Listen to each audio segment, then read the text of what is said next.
Samo kratko. Mislim da je previše komplimenata izrečeno Šešelju i njegovom značaju u ovoj državi i na ovim prostorima. On je oduvek i Titu i Miloševiću i sada Vučiću bio spoj, hibrid dve stvari, dvorske lude po tome šta i kako radi i trojanskog konja po gabaritu.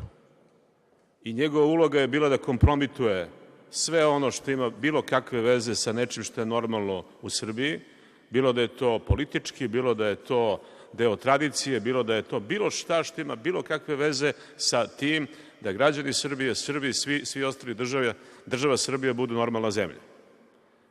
Zato sam i predložio da protest koji treba da se održi 13.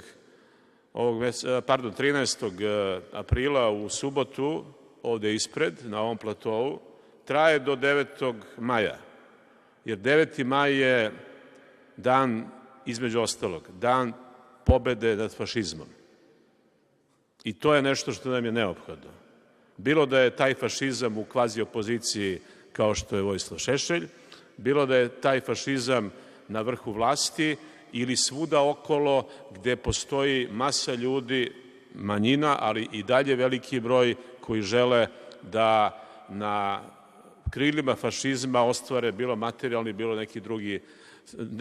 neku svoju drugu korist. Prema tome, i zbog ovoga što je izrečeno protiv Aleksandre Jerkov, i zbog onoga što se inače izriče u ovoj Skupštini, pa smo i zbog toga privremeno napustili ta zasedanja, pozivam građane Srbije da zajedno sa nama ovde 13. aprila u subotu počnemo poslednju odlučnu borbu Srbije protiv fašizma i da 9. maja ostvarimo pobedu kao što se to desilo pre nekoliko desetina godina. Hvala.